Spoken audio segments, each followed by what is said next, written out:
Estou feliz de estar aqui. Sou muito grato a Deus, primeiramente. E também sou grato ao pastor Irineu por me receber aqui. E tão grato ao presbítero Edmar Feitosa que me convidou.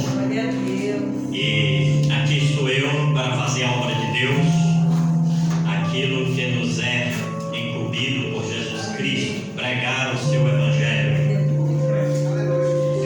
A igreja poderia nos assentar, né, igreja?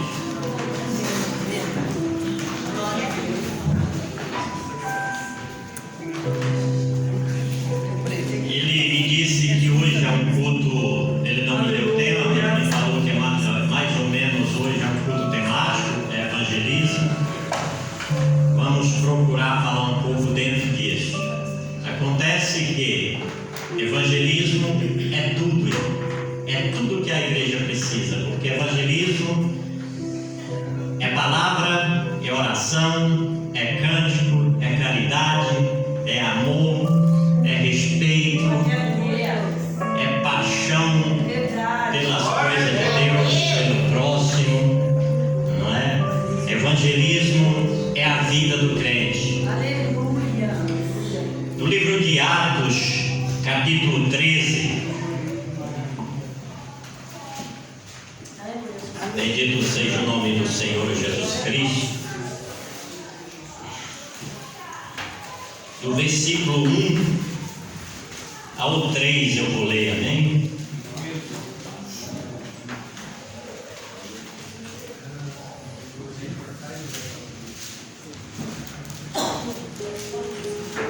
Título: A Primeira Viagem Missionária.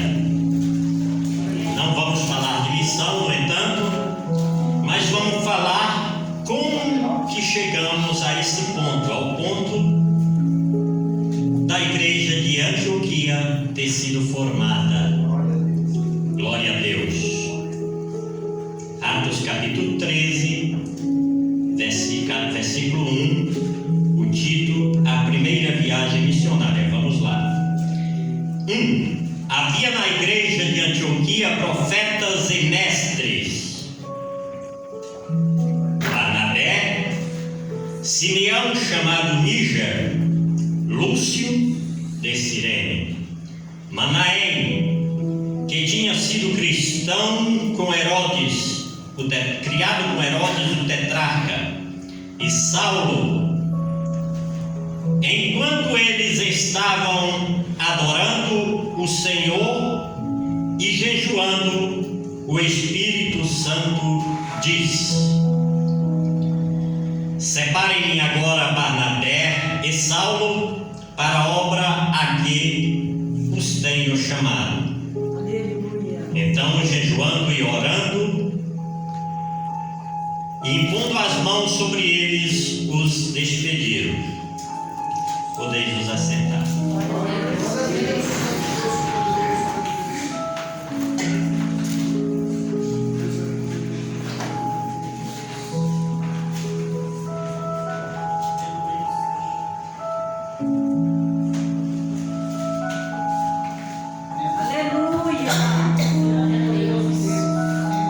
Senhor Deus, te agradeço pela oração que foi feita aqui por mim, mas te peço, como quem necessita de mais oração, que encha a minha mente, ilumina todo o meu ser.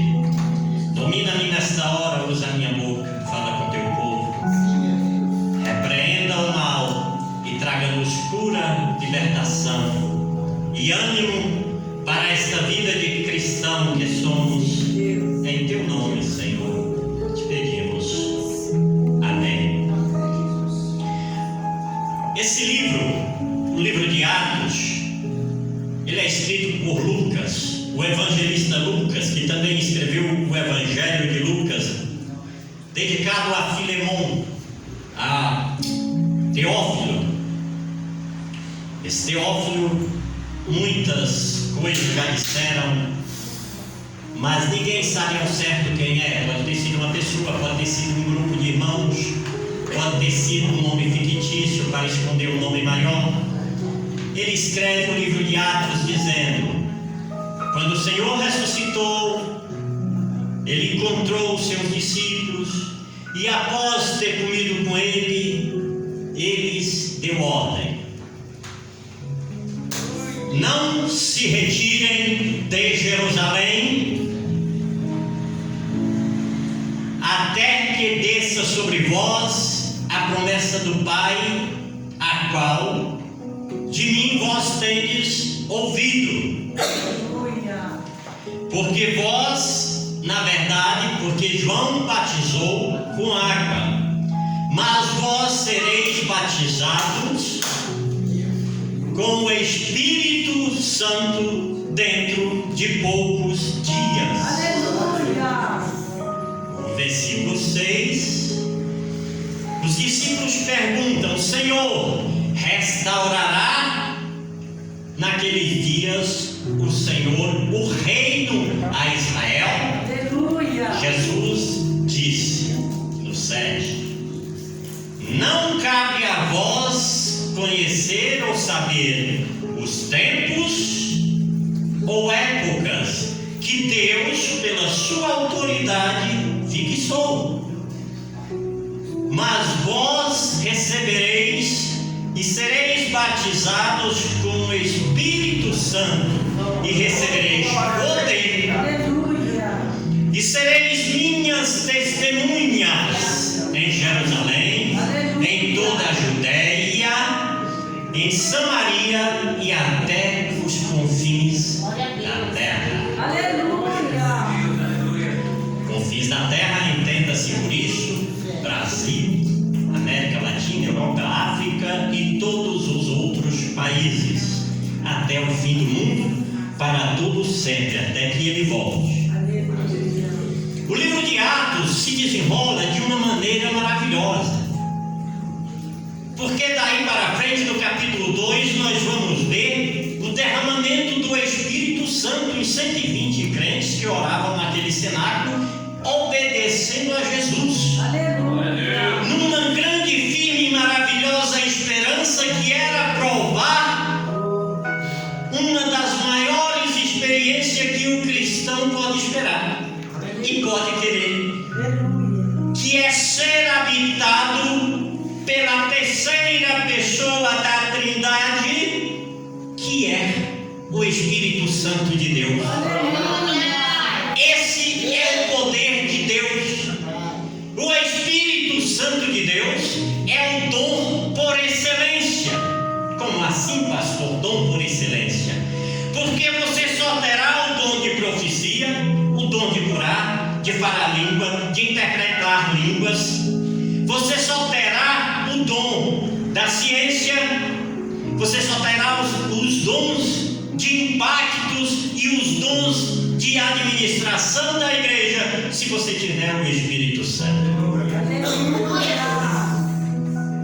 Então, querida igreja, nós que esperamos e que queremos viver um cristianismo de verdade, que queremos ser pregadores e anunciadores do Evangelho, teremos que nos pôr de joelho, orar e pedir sobre nós desça o Espírito Santo de Deus, porque Ele é poder, Ele é o selo que nos conduz à vida eterna, Ele é a garantia de salvação.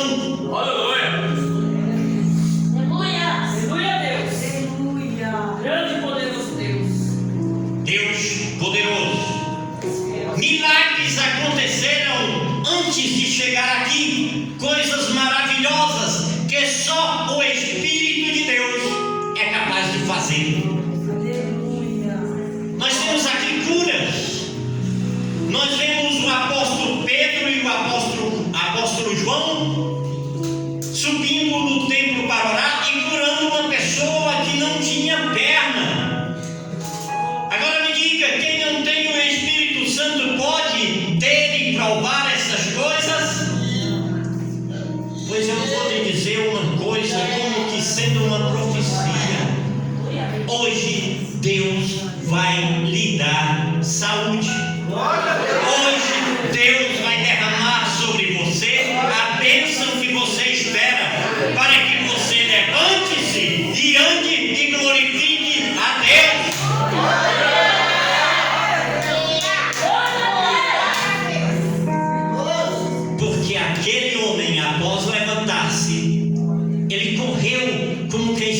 18. E foi notória a sua presença.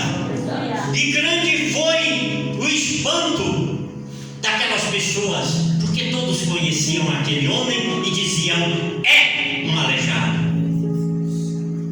Mas o Evangelho chegou até ele.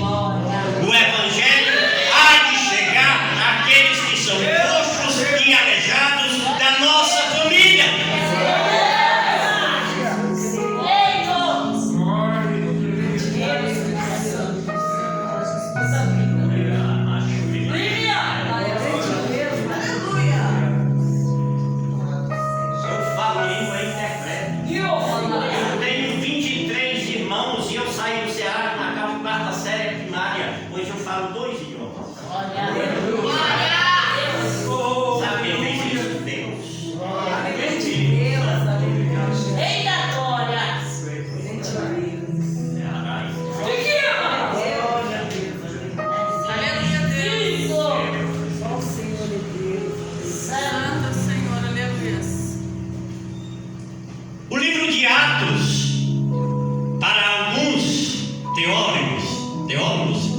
Dizem que não deveria se chamar Atos dos Apóstolos, mas sim Atos do Espírito Santo.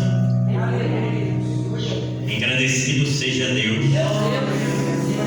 As coisas continuam nesse trajeto. Coisas maravilhosas aconteceram. A igreja crescia e os ciúmes dos judeus chegou. A religiosidade sem o Espírito de Deus é doentia, é sem saúde, é uma coisa malévola. Como é que se pode matar, perseguir ou amaldiçoar em nome de Deus, quando Deus é bênção, é vida, é saúde, é cuidado, é interesse, é amor?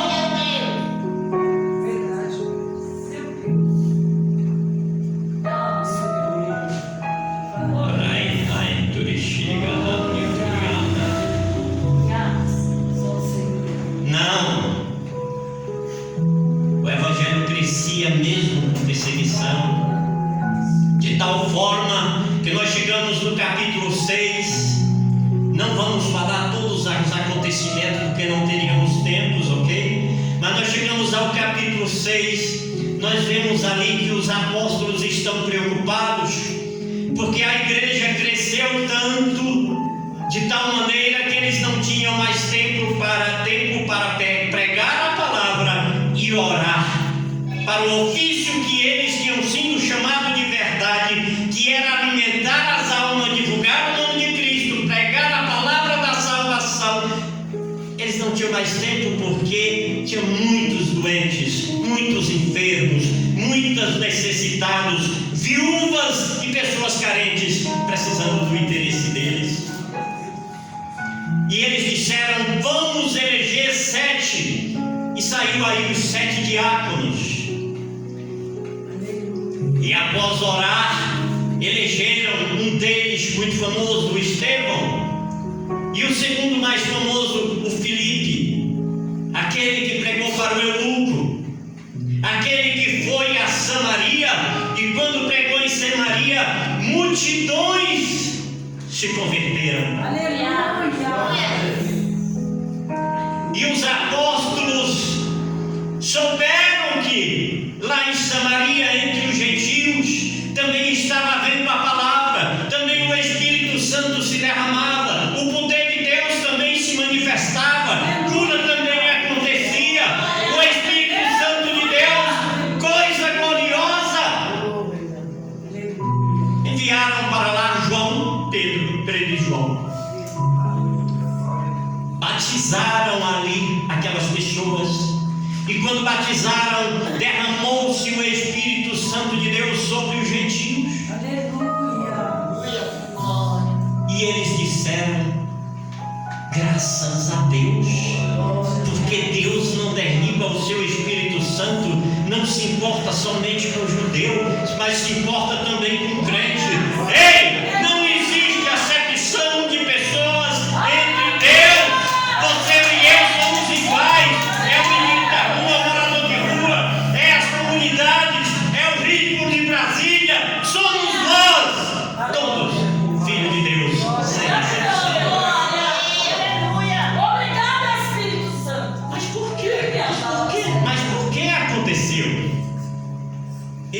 muitas das vezes nós nos acomodamos.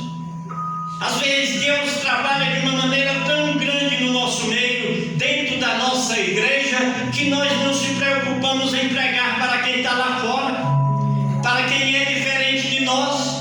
É como se os crentes todos já tivessem enchido o mundo, a palavra de Deus já tivesse se cumprido, porque na nossa igreja está cheia, já não precisamos mais pregar, e há crente que nem quer mais ouvir o Evangelho. Deus me livre.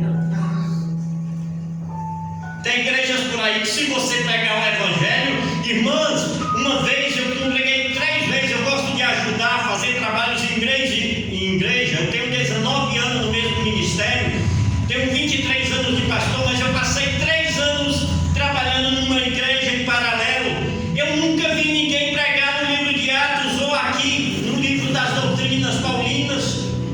E um dia eu resolvi bater de cara, eu falei, vou pregar sobre o amor. Quando eu comecei a pregar, a pastora se levantou e disse, só o irmão gosta disso.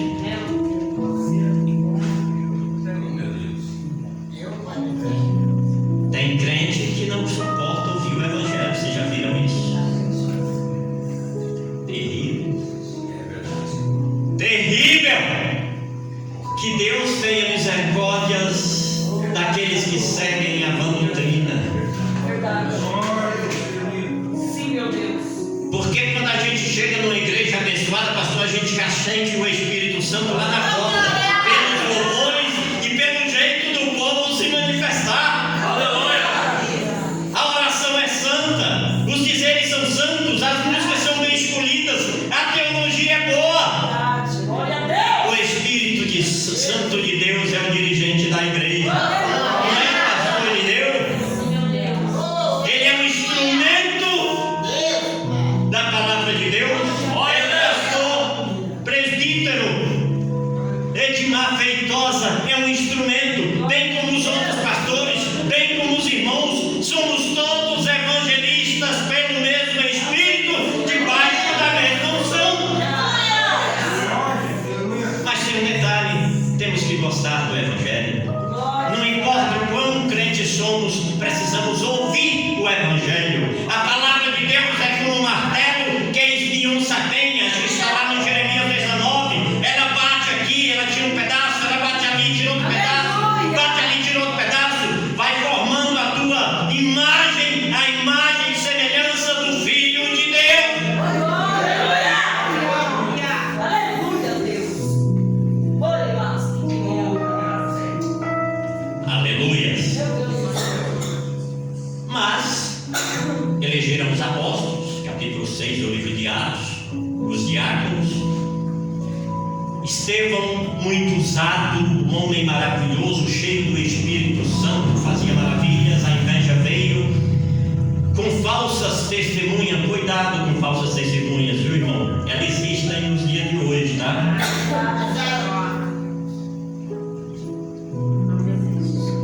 E prenderam a Estevão. No livro de Atos, capítulo 7, nós já vemos Estevão se defendendo e também sendo assassinado, apedrejado, sendo morto. No final do capítulo 7 está lá um varão, um mancebo chamado Paulo, o Saulo de Tarso, que consentia na morte de Estevão, recebendo a capa daqueles que tiravam as suas capas para poder ficar livre, para darem as suas pedradas. Meu Deus do céu. Se você é crente de verdade, igreja, Meu Deus. você vai tomar pedrada. Agora, você precisa estar firme que nem Estevão, porque mesmo sendo apedrejado, ele disse: eis que olho aos céus e vejo a terra. E o Senhor está sentado sobre o trono.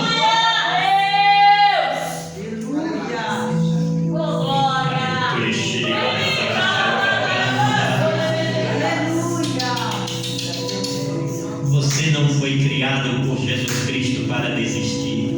Jesus Cristo não morreu por você e por mim para que você desista. A pedrada pode até vir, mas os céus vão estar abertos para te receber. Jesus Cristo vai estar pronto do teu lado para lhe dar força.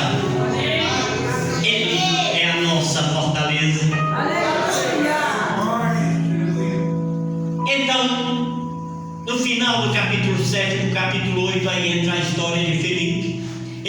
Quando ele pregou em Samaria, esse fato nós já falamos aqui de Pedro e João que foram lá pregar. De lá Deus tirou ele de uma igreja lotada, cheia, e disse: desce o caminho que vai de Gaza para Jerusalém. Glória a Deus. E vais pregar. Filipe saiu meio sem saber o que fazer. Ele avistou um homem numa carroça. E ele disse, eu não sei se ele disse, a Bíblia não diz, mas vamos cogitar na igreja: Senhor, eu estava tão bem, eu era aplaudido, preguei, fiz tantos discípulos, fiz curas maravilhosas. Agora o Senhor me faz andar neste deserto, porque era um caminho de deserto, sozinho, para pregar para um.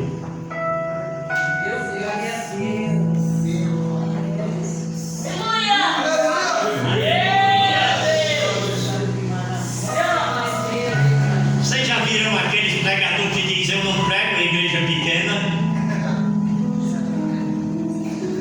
Eu vou logo primeiro conhecer a sua igreja, se dependendo eu vou não. Ai, terá churirica réis.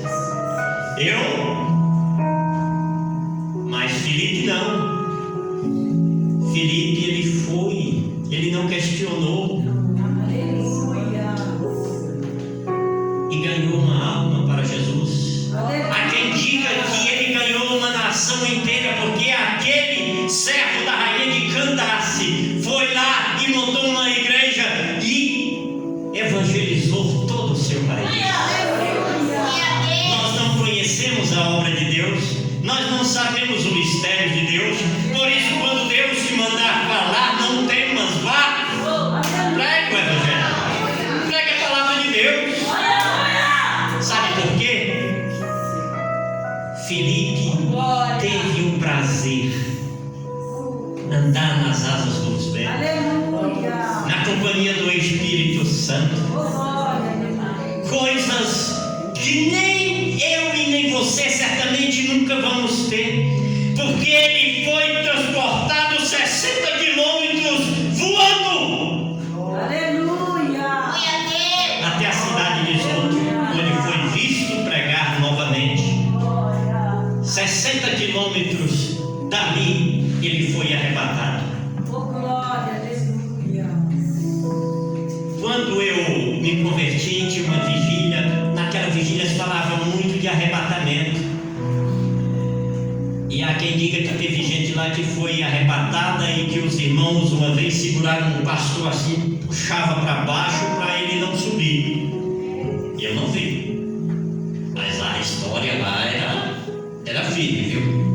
Eu não vi, eu não estava nesse dia, mas eu ficava querendo ser arrebatado. Eu não tenho mais essa fé, né, irmão? A gente vai amadurecendo, vai aprendendo, mas Deus pode te levar a lugares desconhecidos. Deus pode te surpreender, onde você terá sonhos realizados, onde Ele te falará coisas que você nunca ouviu. Deus é um Deus que surpreende os seus filhos e que dá novas oportunidades.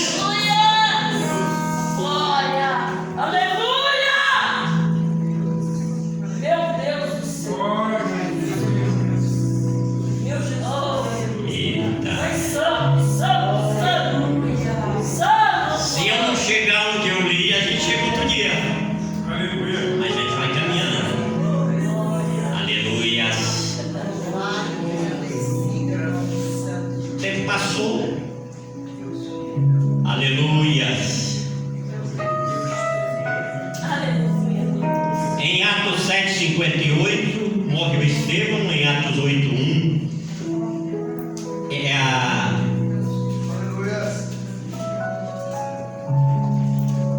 a condenação da morte de Estevão. Em 8:3 já é Paulo que aparece.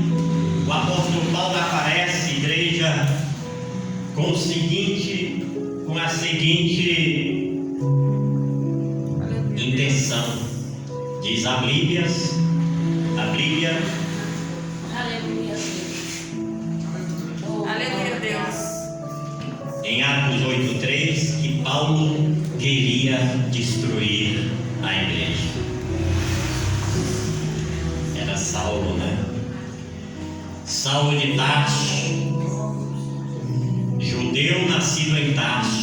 Naquela época, era a época de diáspora, os judeus, ainda como hoje, judeu nasce na Alemanha, ele é judeu, não precisa nascer em Israel. Nasce no Brasil, ele é judeu, ele não precisa nascer em Israel, não é isso? Eles são judeus,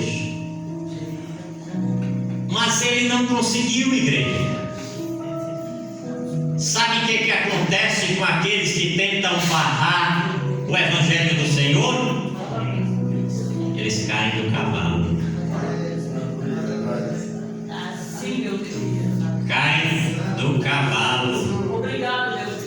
Deus jamais vai permitir que sua igreja seja abalada por causa de um homem, por causa de uma mulher, por causa de uma organização, por causa de uma ideia, por causa de um governo, por causa de um país.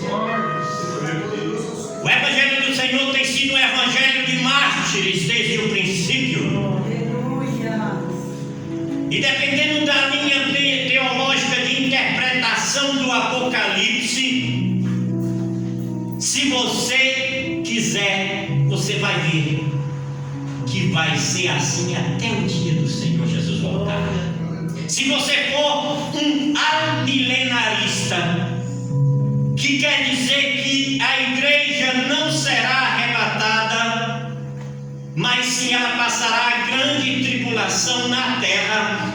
A igreja só subirá no dia que Jesus voltar para julgar o mundo. Aleluia. Esta é a visão amilenarista da escatologia.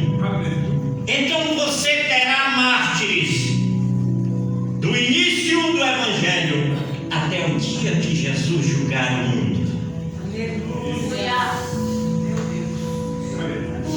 Se você está achando difícil pregar no Brasil, onde as pessoas apenas olham com a cara feia a você e a mim, saiba que isso pode piorar.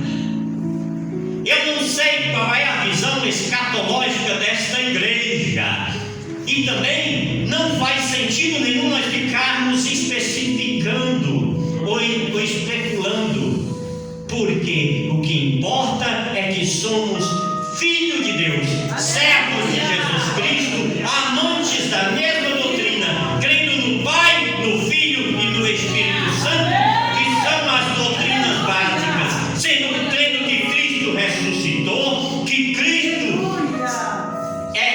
foi levado aos céus e que Ele voltará, crendo que seremos salvos. Todos, apenas pela pregação do Evangelho. Não adianta inventar.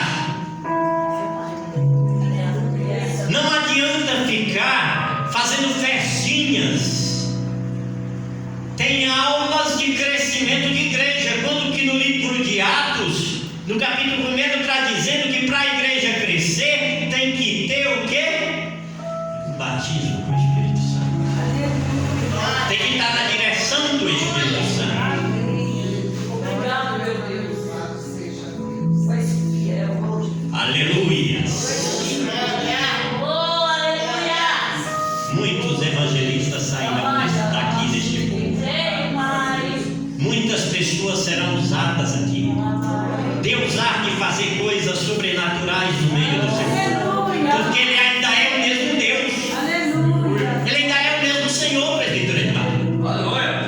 O Espírito de Deus que agiu no livro de Atos é capaz de agir até hoje. E o pastor, como o pastor Irineu estava me dizendo, aqui tem uma vigília abençoada. É em lugares que tem oração e que tem palavra que o Espírito Santo opera.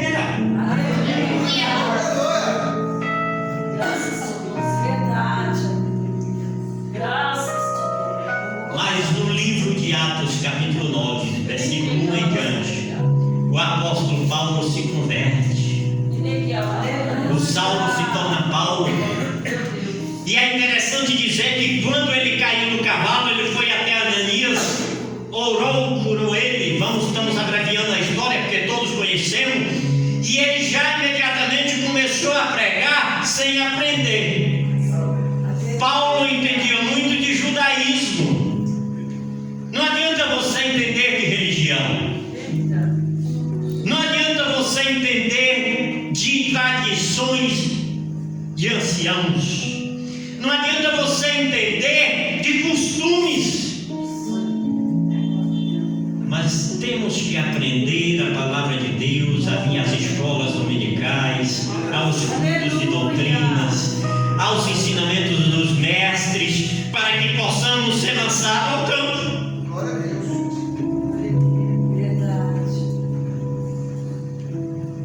Paulo começou a pregar, já arrumou umas confusão ali, ele fugiu dali, já tinha arrumado ali um certo discípulo, colocaram ele por cima do muro, ele foi parar em Jerusalém. Aí ele disse: bom, eu sou mestre fariseu, bem conceituado, vou chegar na igreja de Jerusalém e vou mandar. Vou chegar com a bola toda, eu sou o cara.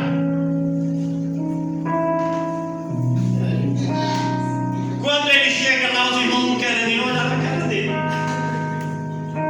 Ele diz: bom, então vou falar com João. Falou com João, falou com Pedro. Ninguém acreditou em sua conversão.